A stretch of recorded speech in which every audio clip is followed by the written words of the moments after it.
Olá a todas, a todos. Antes de mais nada, obrigada, Pincog, pelo convite. Jean, Nathalie, Mônica. Vamos então ao desafio de falar um pouquinho sobre a minha carreira, sobre a minha experiência como neuropsicóloga, como psicóloga. Na realidade, eu fiz magistério, na época era a opção que era mais comum, e do magistério eu fui dar aula, né? E com crianças, eu trabalhei muito tempo dando aula por conta do magistério com crianças.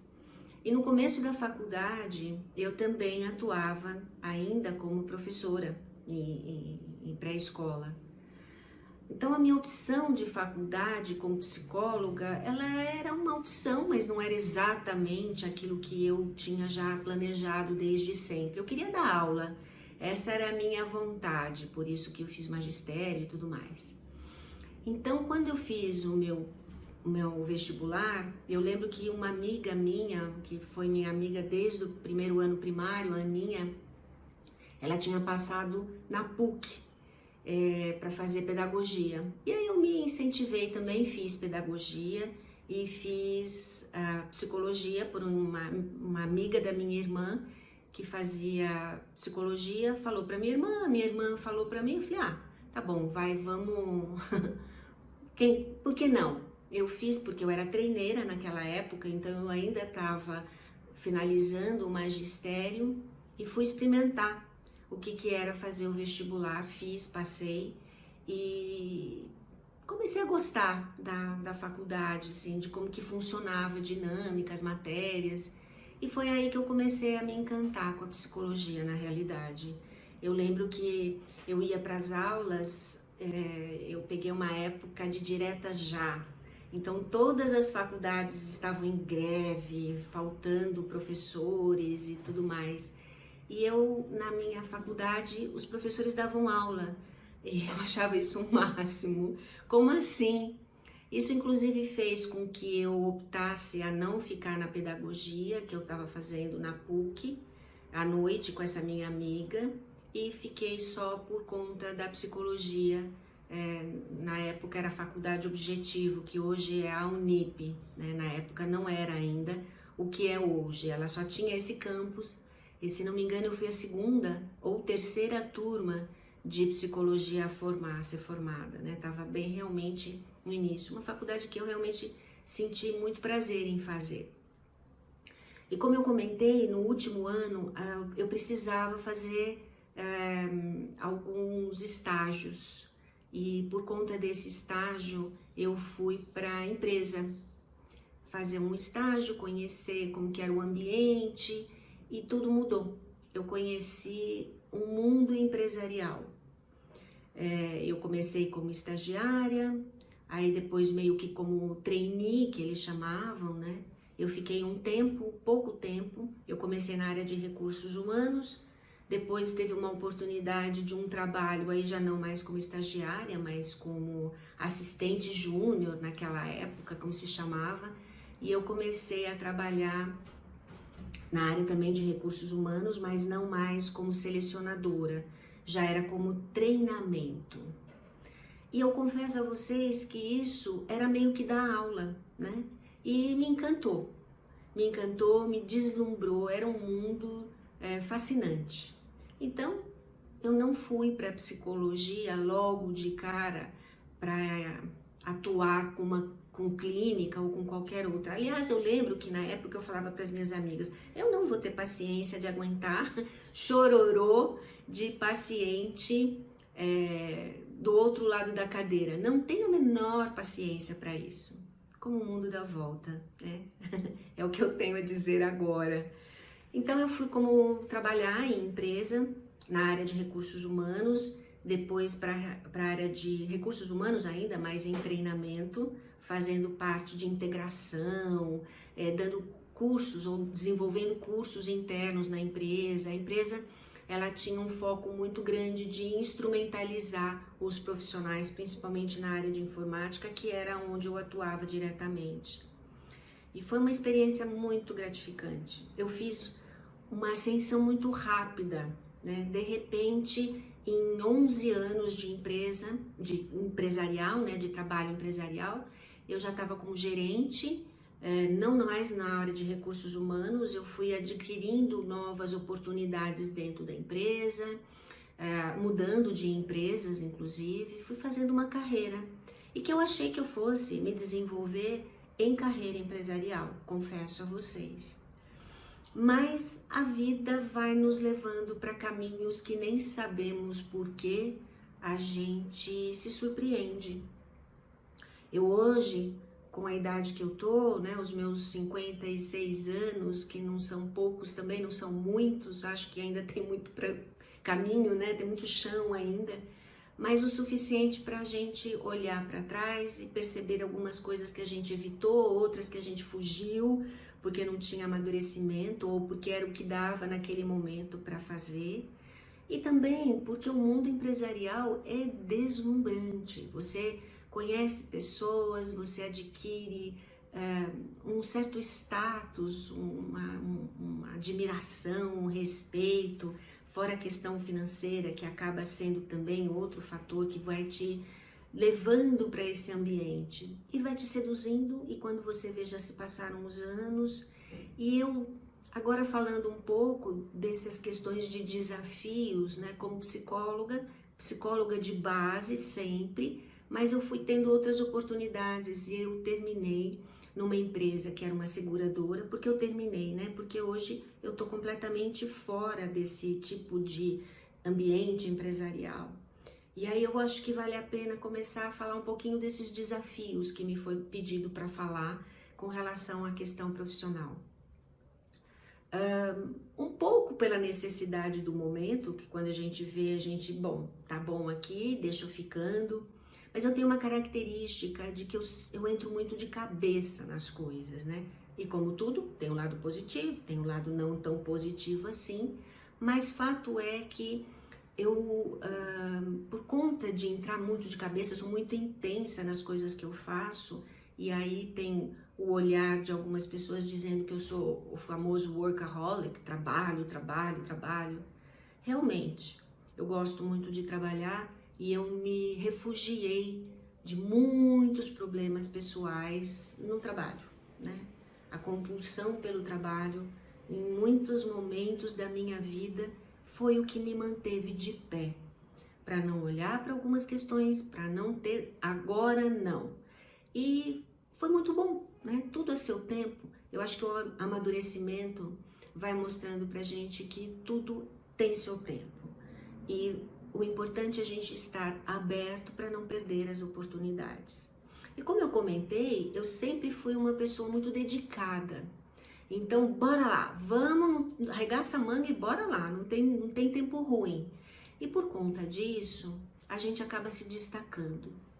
E isso foi com que me permitiu muitas situações de promoções, de reconhecimento, de viagens, de oportunidades mesmo. E eu sou muito grata, de verdade, a todas elas.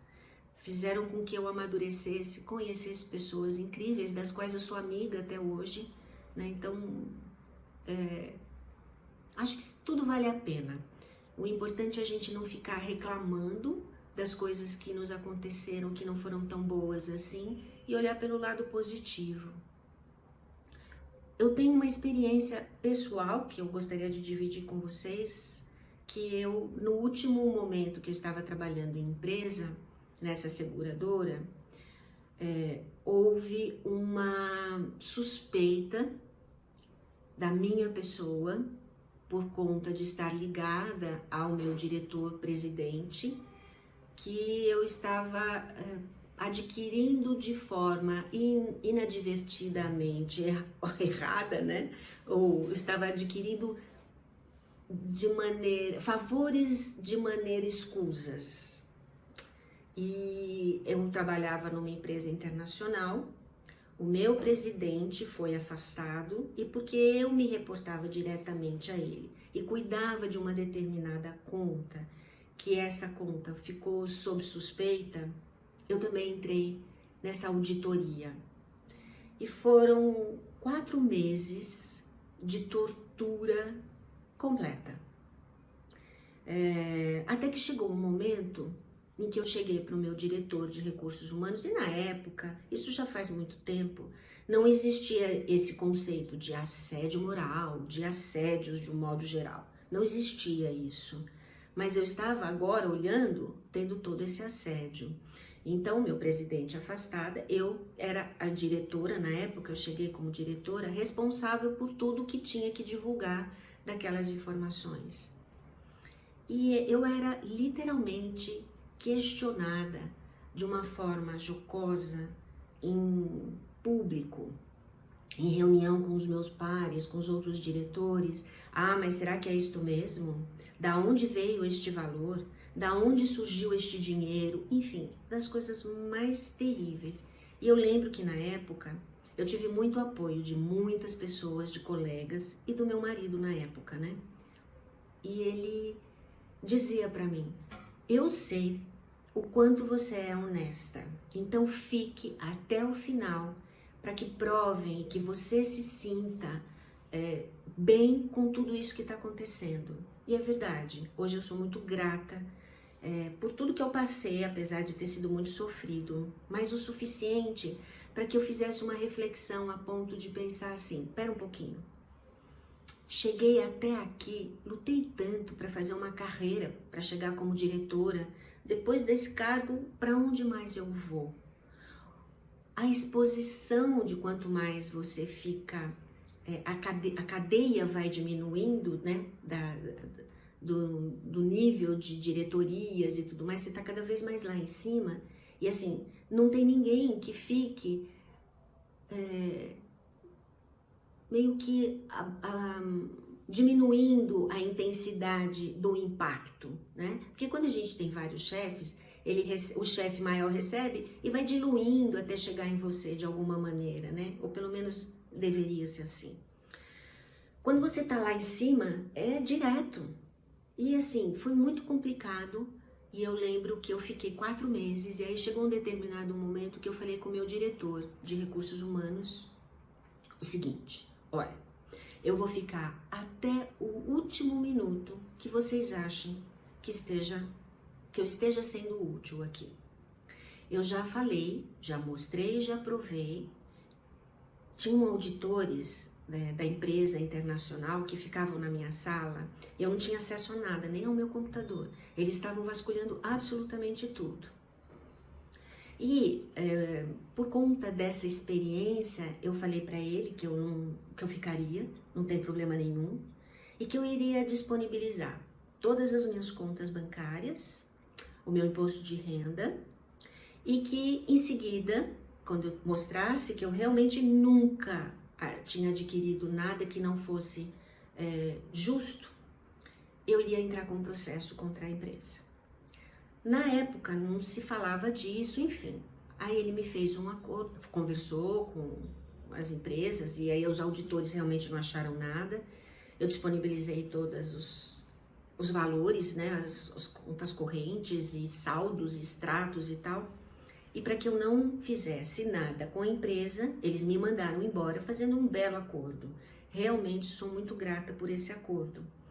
Esse acordo me permitiu ficar um tempo sem trabalhar. E aí, repensando absolutamente tudo, foi como se fosse um ano sabático para mim, ou um pouco mais até do que um ano. E eu fui fazer cursos. E eu tive uma pessoa que eu falava assim: mas gente, eu vou fazer o quê da vida? Eu não me reconhecia como uma profissional, muito menos uma psicóloga, em condições de trabalhar lidando com o outro. E eu lembro que eu fazia aula de inglês e a professora na época, muito querida, até hoje mantemos contato, ela me falou: por que você não vai ser psicóloga? Você não é psicóloga? Vai atuar na área, como psicóloga mesmo. Eu falei: hã? Ela falou: Valéria, você é a pessoa mais empática que eu conheço. Você tem uma empatia e um carisma nato. Eu tenho certeza que você vai se dar muito bem como psicóloga clínica. Na época me soou aquilo como se fosse uma bomba, literalmente. E eu lembro que eu conversei muito com o meu ex-marido, né? Na época, o meu marido, E ele me deu muito suporte para isso. Então, eu fui fazer cursos e fui tentar descobrir quem eu era, o que eu queria da vida. Eu acho que foi a partir daí que realmente hoje, feliz por ser aquilo que sou hoje, muito grata por todas as oportunidades. Por isso que eu quis dizer este fato que aconteceu na minha vida, público, para vocês agora, dizendo o seguinte: se a gente se abre um pouquinho e ao olhar, em vez de eu ficar reclamando o quanto que eu fui injustiçada, algum motivo teve. Talvez se eu não tivesse passado por isso, eu nunca teria saído do meio empresarial. Eu nunca teria tido essa decepção tão grande a ponto de me fazer chegar e pensar, ok, corri para chegar aqui e para onde eu vou. Que satisfação pessoal que eu tenho de trabalhar tanto. Eu tinha algumas satisfações, lógico, que sempre, mas não me sentia completa, não me sentia realizada. E foi aí que eu fui fazer um curso na área hospitalar e meio perdida, meio o que eu tô fazendo aqui? Não tenho a menor habilidade, não sei o que dizer. O que eu vou dizer para essas pessoas? E as pessoas que me eram como coordenadora lá no hospital, elas me diziam o seguinte: você não tem que fazer nada nesse primeiro momento, porque a gente está aqui para te dar esse suporte. Você está fazendo um curso, você vai. Elas me davam as dicas, as orientações e ouça o que a pessoa está te falando. Ela só quer ter o espaço de escuta e se sentir acolhida. Parece fácil, né? Mas eu não era treinada para isso. Então, eu voltava para a coordenadora, né, para a supervisora na época, que a gente tinha um espaço, e eu voltava encantada com o que estava acontecendo ali. E eu fui me apaixonando por isso. Até que teve um paciente em especial que ele me mostrou o que eu seria. Ele era a Valéria no sexo masculino, se tivesse continuado no mundo empresarial.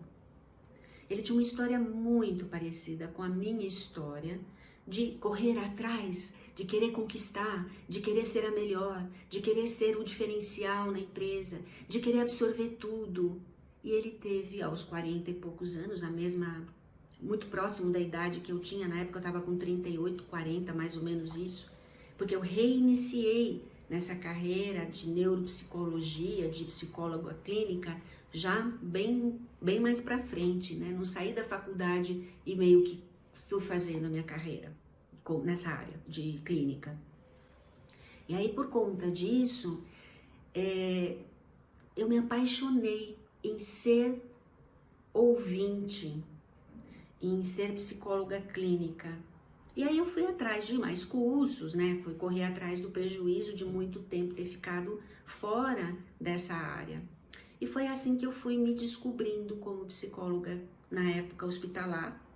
E eu conheci uma pessoa no grupo que estávamos estudando o curso. Ela falou, vamos abrir um consultório, né? Você aceitaria?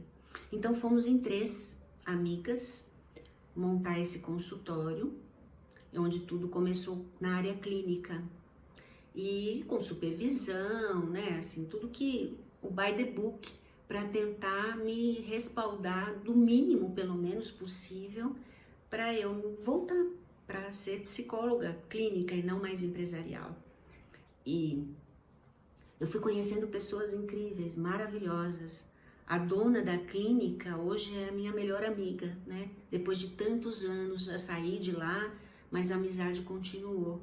E você vai tendo os desafios que vão acontecendo. Então hoje eu olho e vejo que se você se mostra uma pessoa aberta para as oportunidades, você consegue descobrir coisas incríveis. E de repente é o caminho que está se abrindo e que quando a gente está muito rígida, se por exemplo eu tivesse ficado rígida a ponto de dizer, não, eu não vou para a clínica porque eu não tenho a menor habilidade. Hoje eu não seria a Valéria, neuropsicóloga, que me tornei nesses desafios todos. Por que eu fui buscar a neuropsicologia? Como eu comentei, eu estava na clínica, comecei a atender no consultório, fazer cursos, mais na linha comportamental, que era onde eu, né, empresa, calma lá também, né, não dá pra gente sair e de um extremo para o outro, lacaniana, né, não era meu perfil. E aí, eu fui fazendo os cursos, fui me aperfeiçoando, né, com supervisão inclusive, atendendo os pacientes e tudo mais. Só que, olha que coisa incrível, né? Começaram a surgir muitos pacientes com transtornos, transtorno de ansiedade generalizada, transtorno obsessivo-compulsivo. Eu lembro que as coisas começaram a vir muito na linha médica, né? Assim, com problemas clínicos nesse sentido de pânico, transtornos dos mais diversos. E eu comecei a me questionar se, pera um pouquinho, não pode ser só coisa da cabeça, não pode ser só psicossomático, tem que ter mais coisa por detrás, é impossível ser só isso. E em paralelo, eu tinha uma mãe parkinsoniana, que eu também queria entender muito, porque não era possível as coisas que ela fazia. Era assim, ela tá me afrontando o tempo inteiro, ela tá me testando o tempo inteiro. Era alguma coisa nessa linha. E aí surgiu o curso do Hospital das Clínicas. Eu pesquisando, né, nessa época, queria entender e tal, por indicação até do próprio hospital, das pessoas com quem eram coordenadoras. E eu lembro, essa situação foi muito marcante para mim. Que começou, sabe, formando um quebra-cabeça. Eu estava num atendimento e, como eu comentei com vocês, eu sempre fui uma pessoa extremamente esforçada e de entrar de cabeça. E no hospital, tinha um curso no hospital, que era esse curso que eu estava fazendo, e a coordenadora recebeu um pedido para atender uma paciente que tinha ido fazer uma cirurgia, teve uma parada cardiorrespiratória e ela estava muito comprometida e os médicos queriam que esta profissional, que era uma neuropsicóloga, pudesse fazer uma avaliação. E aí ela perguntou no nosso grupinho, alguém quer me acompanhar? Para quem me conhece sabe, né? Eu. Adoro coisas novas, adoro conhecer. E eu queria, deixa eu ir? Ela, então vamos. E a gente foi. E eu fiquei apaixonada, porque ela, conversando, se utilizando de um ou outro instrumento, que para mim era um desenhinho, uma figurinha, ela conseguiu sair de lá do atendimento com um olhar de tudo que essa mulher podia e não podia, do que ela tinha preservado, do que não era preservado, e a mulher mal conseguia falar, ela apontava, ela grunhia. Eu fiquei encantada. Eu realmente vi o que a gente poderia fazer para ajudar algumas pessoas. E aí, juntando os pacientes com transtorno, essa experiência com a Fernanda, que era profissional neuropsicóloga, que me encantou, que brilhantismo, que uau, sabe uma coisa que você sai assim? Eu lembro que eu falei para ela, falei assim, eu não sei se eu tô mais apaixonada por você ou pela ciência, porque não adianta nada você ter um desenho e não saber o que fazer com esse desenho. E como você teve essa habilidade, essa sensibilidade, como você conseguiu confortar aquela... Porque ela tinha consciência, ela ficava muito incomodada, essa paciente, porque não conseguia se manifestar, e ela conseguiu lidar com aquela situação na beira do leito de um jeito, e ela me dava uns feedbacks do tipo, aquele paciente ali, aquele é outro. Eu falava, como que ela consegue ver tudo isso? Então, juntando-se tudo isso, veio o curso do HC para fazer de neuropsicologia. Na época eu não trabalhava, os atendimentos no consultório eram muito poucos, então me permitiu estudar, porque eu não lembrava mais das coisas da faculdade. Neurociência, eu me formei em 89, eu estava fazendo um curso resgatando tudo isso em 2008, 2007, 2008. Então isso me permitiu estudar muito, muito. E estudar muito eu acabava me destacando porque eu queria aprender, eu queria conhecer. Então eu sempre perguntava nas aulas, eu sempre queria um pouco mais, eu sempre perguntava como que eu posso adquirir mais conhecimento sobre isso e tudo mais. E por conta disso, junto com outros profissionais, outras pessoas também do curso que também se interessavam, a gente teve a oportunidade de fazer um estágio no próprio Hospital das Clínicas. E eu não sei se vocês se lembram, quando eu comentei que eu fiz magistério e dava aulas para criança. Então eu sempre tive muito interesse com crianças. Eu fiz inclusive quando eu estava resgatando essa oportunidade de trabalho, o que eu vou, para onde eu vou, hospital, não vou. Eu fiz um curso de doula, eu fiz um curso de educadora perinatal, porque eu queria entender um pouco mais essa questão de gestacional das mães e tal. Então eu fui adquirindo conhecimento na área infantil. Era o que eu sabia fazer. Até que um dia, num dos estágios, eu atendi a primeira paciente que eu atendi com doença de Alzheimer. E eu me apaixonei. Foi um amor à primeira vista. E eu, assim, no curso, nas oportunidades, com o estágio, com a coordenadora do curso, e tudo isso foi sendo desenvolvido. E hoje eu não atendo mais infantil, não porque eu não goste do infantil, exatamente pelo contrário. O Hospital das Clínicas me deu a oportunidade de perceber o quanto eu sofro emocionalmente em ver crianças sofrendo e às vezes com um lar muito desestruturado. Então eu não tive filhos e a gente tem que admitir, eu acho que esse é um desafio importante. O que faz a gente se tornar um profissional é a gente aceitar as nossas limitações e trabalhar isso em terapia. Porque sem a terapia, sem o autoconhecimento, a gente não consegue muita coisa mesmo, isso é um fato.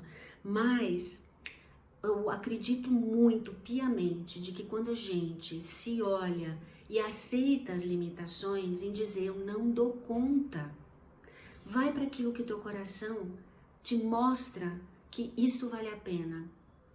Várias vezes durante a minha vida toda eu parei e pensei, isso é para mim ou isso é para alguém, para um outro? Eu estou fazendo isso para agradar aquela pessoa. E isso vai fazendo com que a gente se delimite naquilo que a gente quer. Eu percebo muito nitidamente, claramente, hoje eu sou uma pessoa muito feliz em atender idoso e adulto. E criança, eu não dou conta, não da criança, eu não dou conta dos pais, eu não dou conta daquela desorientação. Lógico que não são todos, mas lá no Hospital das Clínicas, mesmo logo no comecinho, no consultório, eu atendi uma outra criança, mas sofrer, para quê? Não. Então, desde que 2008, mais ou menos, eu atendo o infantil pelo Hospital do HC, né? E no consultório, o suficiente para descobrir que não era a minha praia. E eu fui para adulto e idoso. E agora, assim, eu acho que se você descobre para onde você quer ir, você se foca naquilo e se especializa cada vez mais naquilo. Porque se você quer ser uma pessoa reconhecida, eu lembro que uma vez eu falei para a doutora Eliane, que era a minha chefe na época, a minha responsável, a minha orientadora de mestrado, enfim, eu tenho muita gratidão a ela, ao Hospital das Clínicas, a vários profissionais, mas ela acreditou muito no meu potencial quando eu estava começando nessa nova carreira. Então eu sou muito grata a ela e várias outras pessoas que passaram. E eu lembro que eu comentei com ela, olha, que ela tava vamos ver o que você vai fazer, o que você não vai fazer, etc, etc. E eu lembro que eu falei para ela, olha, doutora Eliane, a única coisa que eu sei que eu quero é cuidar de idoso e trabalhar com memória. O que você quiser que eu faça em relação a isso, eu aceito. Mas eu quero me especializar neste assunto. E hoje as pessoas me conhecem por isso, porque elas sabem o quanto eu gosto de trabalhar com isso. Então isso é uma maneira também de você se tornar um diferencial em alguma coisa. As pessoas não me associam a Valéria com sei lá, infantil. Não, a Valéria idoso, a Valéria adulto. Pelo menos as pessoas com quem eu trabalho, elas não têm dúvida em relação a isso. E para finalizar, me perguntaram assim, tá, e nos tempos agora, como que você poderia dar dicas para quem está começando, para quem gosta da área, enfim. Como eu comentei, eu gosto muito da oportunidade, dos desafios e gosto muito de entrar de cabeça nas coisas. E agora, esse momento de pandemia, esse momento de um atípico, a gente não sabe literalmente o que vem pela frente. Mas eu tenho visto muito sofrimento. As pessoas que vêm me procurar é de um sofrimento muito genuíno. E o que eu estou fazendo agora? Eu estou me preparando na área do adulto e do idoso. Eu estou me preparando com cursos que falem mais sobre luto, que falem sobre suicídio, que falem mais dessa linha para me preparar para dar conta dos atendimentos que eu faço. Hoje eu faço atendimento como neuropsicóloga, como psicoterapeuta e em reabilitação cognitiva. Então eu estou indo, me abrindo para isso, para me sentir um pouco mais preparada na escuta, seja qual das atividades que eu realizo, para que eu possa dar um pouquinho mais de conforto e me sentir mais à vontade para oferecer o meu trabalho. Bom, eu espero que isso tenha de alguma forma incentivado vocês a continuarem, porque é belíssimo. Não pensem, porque isso é uma coisa que para mim é diário e é esse desafio, não se prenda àquilo que vocês vão ter em troca. Aquilo que vem, seja financeiro ou seja em reconhecimento, é a resposta do trabalho dedicado que cada um de nós tem com esse desafio que é de cuidar de um próximo, cuidar de alguém. Cuide-se de você também, faça terapia, peça ajuda, faça um suporte para que você, estando bem, consiga dar também aquilo que você sabe fazer, aquilo que você, com certeza, agora mais do que nunca vai receber muita solicitação. Pessoal, muito obrigada de novo pela oportunidade, espero que as minhas palavras tenham de alguma maneira surtido algum incentivo, algum acolhimento a todos vocês. Obrigada, fiquem com Deus.